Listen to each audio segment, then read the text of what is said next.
Welcome to Instruction Discussion, our weekly look at the latest topics and trends in education affecting schools here on Long Island and schools around the world. Whether you're a teacher, parent, or student, listen for tips and strategies to help you navigate the educational landscape. There's a bell. It's time to start today's Instruction Discussion on the voice of Nassau Community College, 90.3 WHPC. My dear friends, I'm Kevin Boston Hill, your host.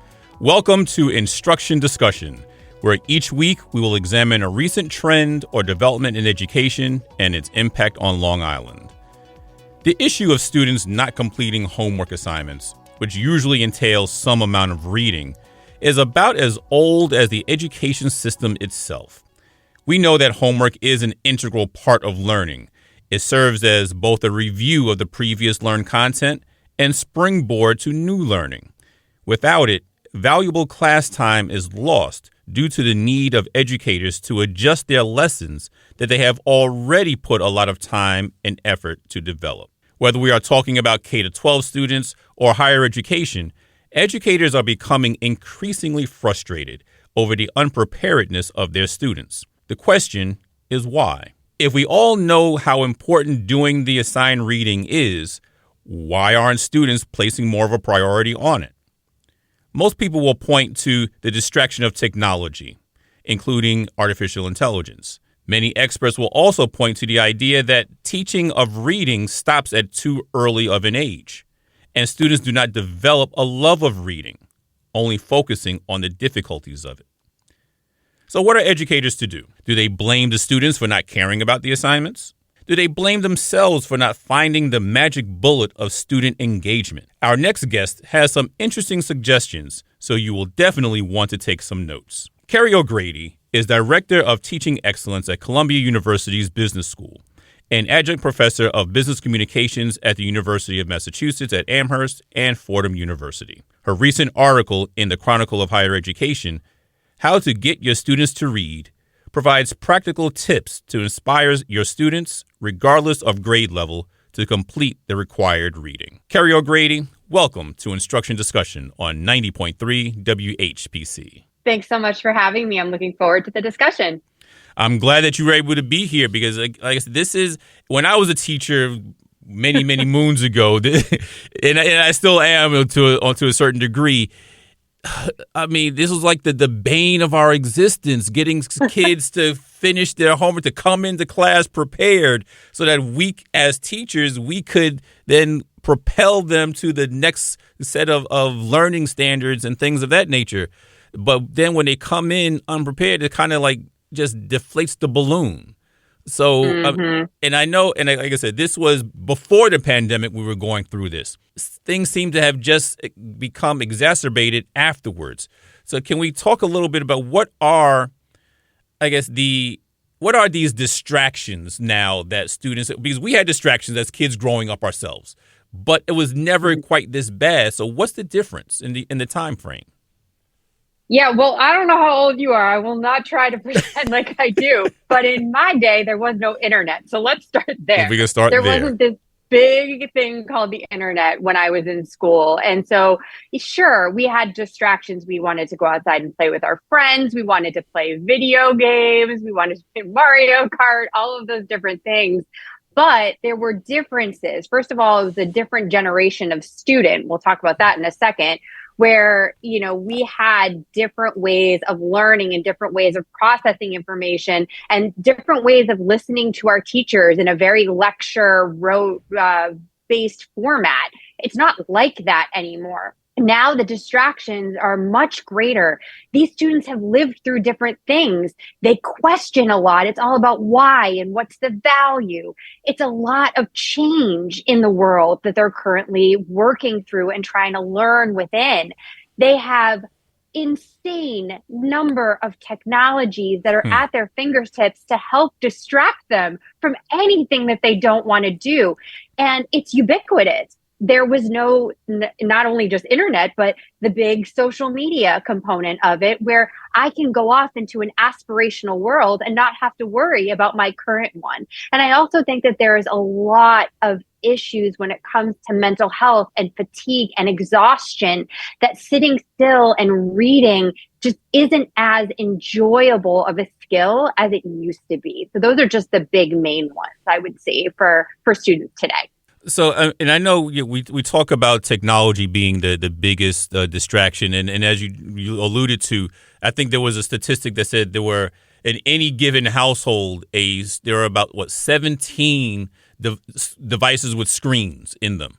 So, so there's always something, literally everywhere you turn, there's a screen. There's something that's going to have, and there's multiple images on those screens, and you have the screens, you have the scroll, you have all these different things to pay attention to. So how do we navigate all of that? Yeah, well, I think first of all, forbidding it is not the answer. I think it's finding ways to integrate these technologies into what we need students to do to be successful is the best way to help them learn that reading is a cornerstone of your education.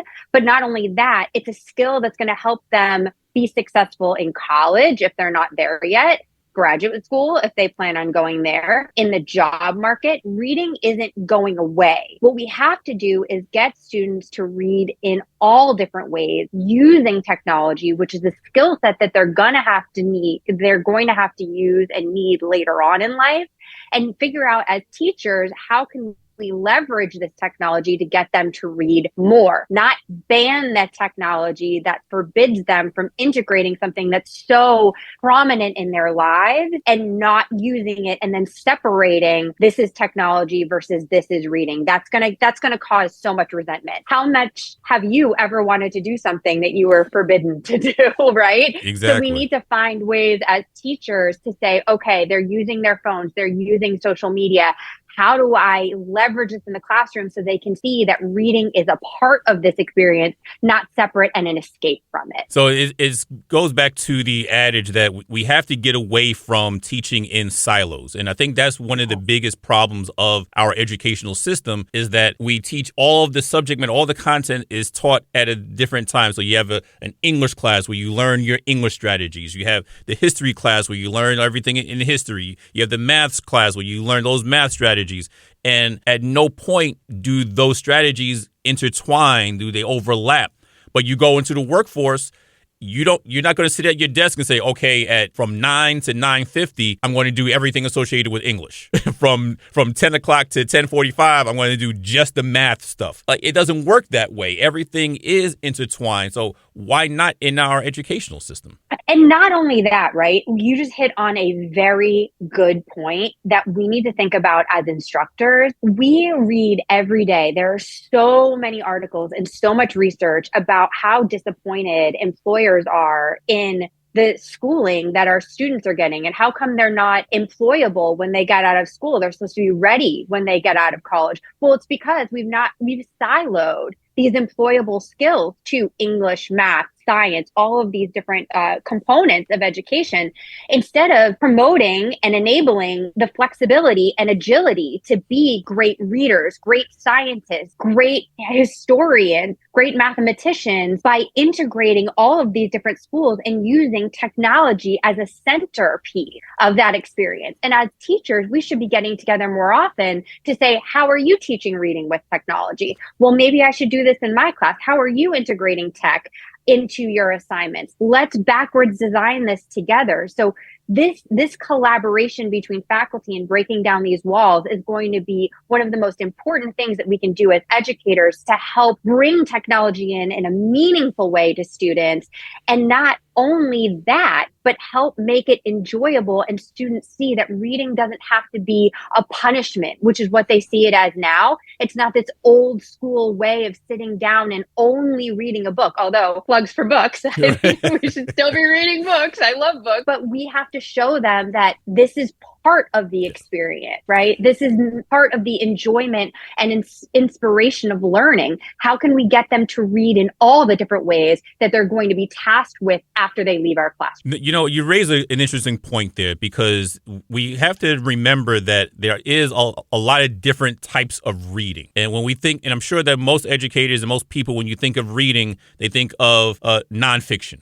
They think of fiction, right? They think of novels. They think of, well, there's a romance novel. They think of the great works in literature, from Huckleberry Finn to Tom Sawyer and all of that. But they don't think about the practical books as well, the manuals that we have to know, the nonfiction stuff that we have to know about as well. I mean, every iPhone that I've used comes with some type of instruction manual. Every iPad that I have has an instruction manual.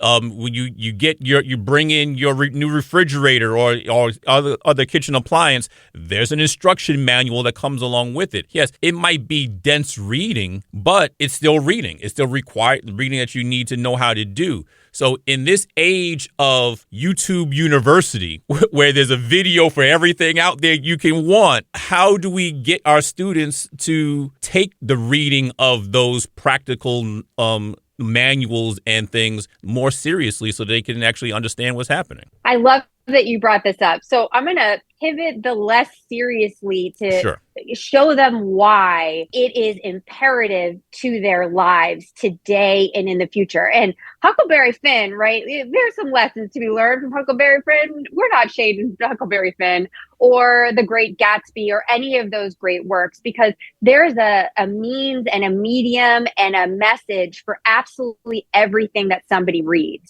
And I try to tell my students all the time, I'm going to have you read so many different things in this class so that you can understand that a fiction has an application to you growing your vocabulary. This is how. So we're going to read a fiction book for this purpose to meet these learning objectives. From there, we're going to read a couple of articles from the Harvard Business Review. In here, I want you to read these cases. In these cases, I want you to critically look at X, Y, and Z. We're going to have a debate in class so that you argue both sides of the case. Now I want you to read 2 pop culture articles about your favorite celebrity that have to do with crisis communication. Now I want you to see how this is intertwined with the fiction lesson. So if you take it as a holistic curricular experience that students are reading different types of material, they will see how not only there is value in each of these different modalities, but how they all tie together, and so that they will leave your class feeling more flexible and agile in the way that they read. I even integrated this semester, which I cannot wait to see how it goes. They can watch speeches on TikTok. I don't have a TikTok, but I know they all do in my class. And so I want them to go to TikTok and find whatever 2 speeches is assigned in 2 weeks they want. I want them to write down specific notes. I have guided questions, and then they can share them with the class. That is a way that I'm going to get them to have joy of reading and also be able to scroll social media in a meaningful way. Lesson learned. The great objective for my public speaking class. You are listening to Instruction Discussion on the voice of Nassau Community College, 90.3 WHPC. My name is Kevin Boston Hill, and our guest today is Director of Teaching Excellence at Columbia University's Business School and author of the article, How to Get Your Students to Read, Kerry O'Grady. It's interesting that you mentioned that your public speaking class, because I'm actually a professor of public speaking myself. And so a lot of these techniques and strategies I'm definitely going to utilize it, and I have in my syllabus as well. So because I want, not that I do a whole lot of extraneous reading, but I try to always make the connection between reading and writing. If you're going to be a good writer to deliver that great speech, you need to be a good reader as well, because that's where you get the experiences from it and so forth. So you can develop the vocabulary that you're looking for. And you don't have to use the ums and the uhs and the other fillers, because you know what to say. So there's always a connection between reading, writing, and speech delivery that we try to get across. But one thing I want to touch on, though, is all these strategies sound great, and it's great pedagogy. And I'm sure that my K-12 educators are already saying, oh, yeah, we know about that. We do that type of thing all the time. So how do we now get our higher education educators to do that, who may not have that training? Because I don't know how many college professors had the same type of training that K-12 teachers have had. They didn't go through a teaching program in college to become a teacher. So how do we get our college professors to do this type of work? Now you're speaking my language, because this is what I do all day, every day, right? Is get that buy-in from our higher education faculty. So I'm going to say two things, and it's going to help with the buy-in of why this is important, because higher education faculty, they come from many different walks of life. They either are tenure faculty or clinical professors or professors of practice. And if they're adjuncts, right, there's limited time, and it scares faculty to have to deviate from a reading list or the books that they've used forever, right? So couple points that I want to make here. First of all, one of the biggest complaints that I get from our higher ed faculty is that students come into class ill-prepared for the reading or didn't do the reading, and they feel like they're talking to a wall, and it really blows their lesson. Well, if you give students choice in reading or you help them with active learning in the classroom about the reading, you're already going to get a higher yield for students completing the reading. Students in higher ed are motivated by choice.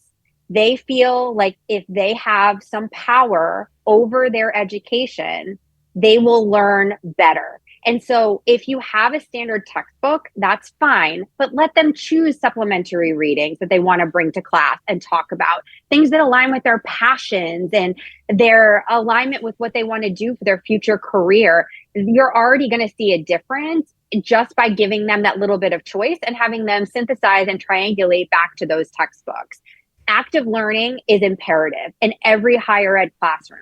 Flip the classroom and start the day with talking about the reading. My favorite activity, which I have in the article, is the provoker activity. You give students leadership roles in class. You give them warning. The class before, you're going to be leading the reading discussion. I want you to totally have power in the classroom to call on your classmates. It's amazing to see what points come in from those students. It's just a wonderful way to look at things a little bit differently.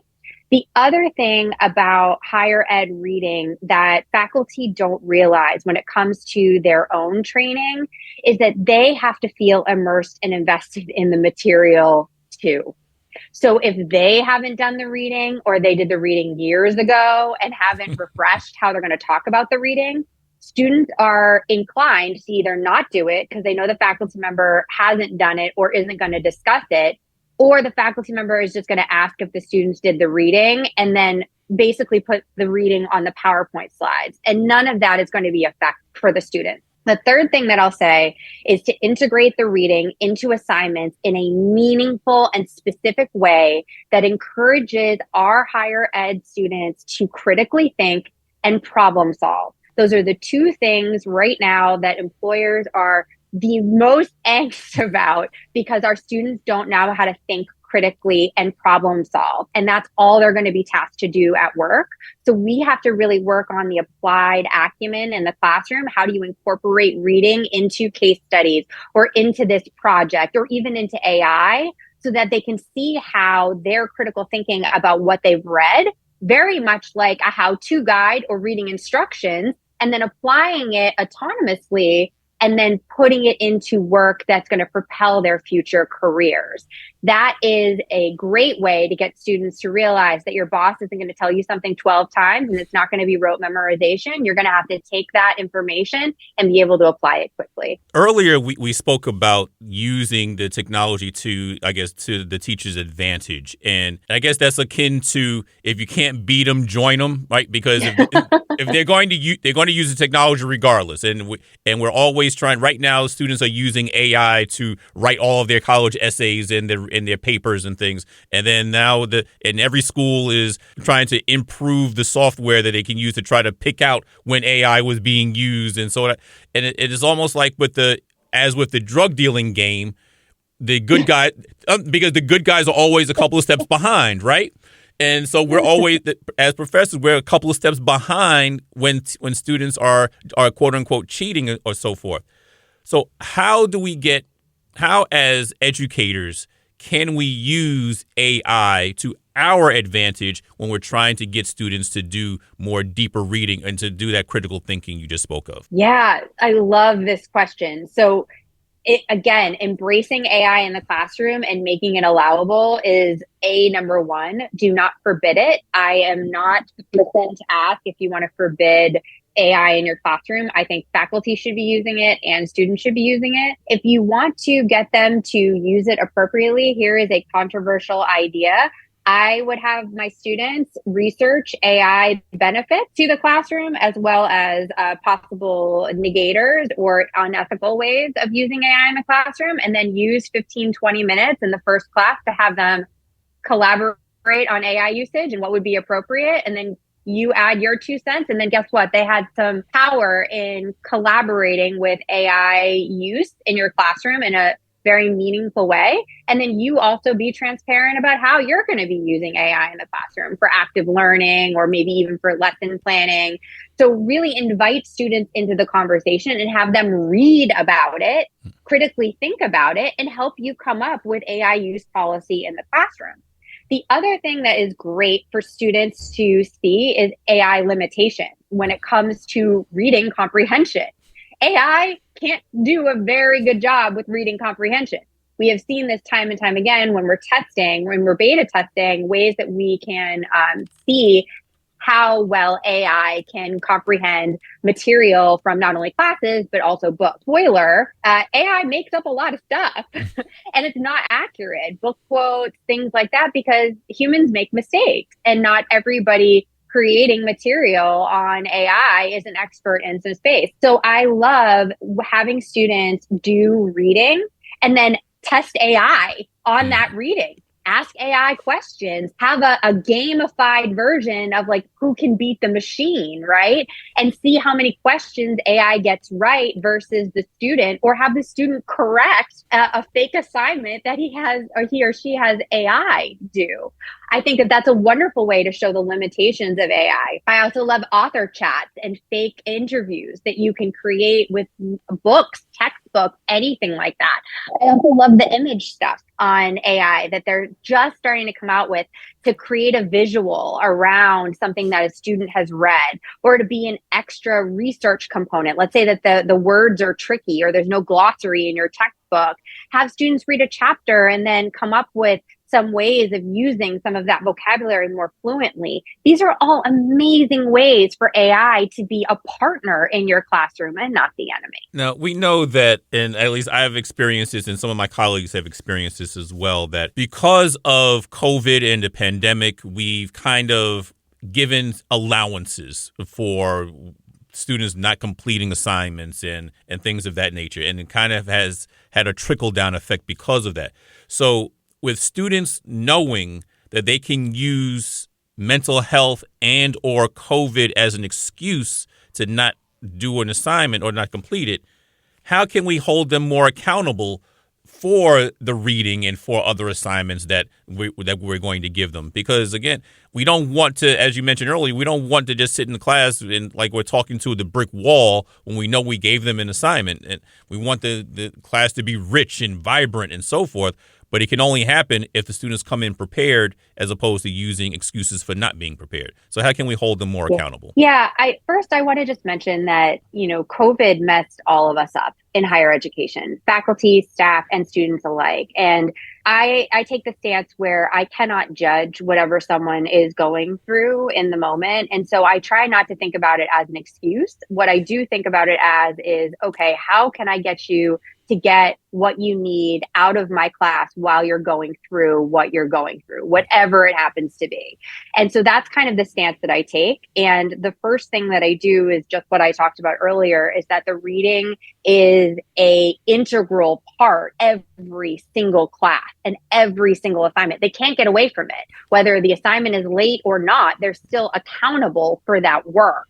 And that is the number one piece of advice that I give all faculty, is do not just say, do the reading or do the assignment. Make sure that you have a scaffolded effect in your classroom where everything connects to each other. You've backwards designed the class so that all of your learning objectives are being met through the course content. The reading is supplementary to it. So you've done all that you can do to make sure that nobody falls behind, even if it's a little bit late or not. The other accountability factor that I started doing that works really well is the proactive ask when it comes to, I need a little bit more time or I'm not going to get the reading done. And I invite students to tell me why before. I can't do anything for you if you tell me only after you didn't do the assignment, the reading, you're not prepared for class. I can't do anything about that. As part of my role as an instructor, I need to prepare you for the real world where you can't just not show up. And as teachers, sometimes we forget that we are preparing students to not just be academically sound in their areas, but as functional societal asset. And in that, we have to set the example that you can't just not show up or you cannot communicate. These are foundational skills that you need to learn how to do. So I have wording in my syllabus that says, if you are having a bad day, you're sick, there's something going on, you need to talk to me about it beforehand, and we will come to a decision together about if you need an extension, if we need to get you more formal assistance, et cetera, but you are going to be responsible for the work. That is not on the table that you get a pass with the work. And I think we all need to be a little bit more sensitive to how we frame this, because I feel like education has gotten from lots of flexibility to no flexibility. And there's certainly a gray area. We just have to get back to basics a little bit. I would agree with that. And like I said earlier, I think the K-12 population of educators has kind of been there because with how they prepare and differentiate for all types of students in their classroom. So would it be possible, therefore, and I'm sure and you're in the perfect position for this, to provide workshops for higher education teachers to go to that would teach them how to do those same types of things? Absolutely. I do so many of them. I just did one about holding students more accountable. We had a Faculty Friday where I shared the language in my syllabus about ghosting. I call it ghosting. If you just don't show up or I don't know where you are and you don't communicate, and how to work through that.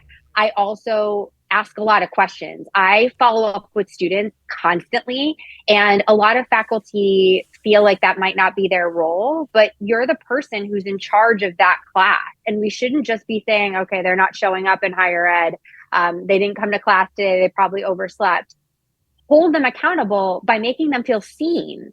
That's the most important thing in higher ed right now. The one thing, staff, faculty, especially students, everyone needs to feel like they matter and that they're seen, and that the work that they do matters and is valued. And that stems from reading assignments and all of that. But in that, we have to show that we see them as people. And I feel like a lot of students, the students that I talk to, they all feel like I'm just a number. And we have to change that if we want to hold them more accountable for the work that we're assigning. Wow. Well, we would certainly like to thank our guest, Director of Teaching Excellence at Columbia University's Business School and author of the article, How to Get Your Students to Read, Kerry O'Grady, for coming on to our show today. Thank you so much for having me. This was so fun. Once again, my name is Kevin Boston Hill, and thank you all for listening to Instruction Discussion, right here on the voice of Nassau Community College, 90.3 WHPC.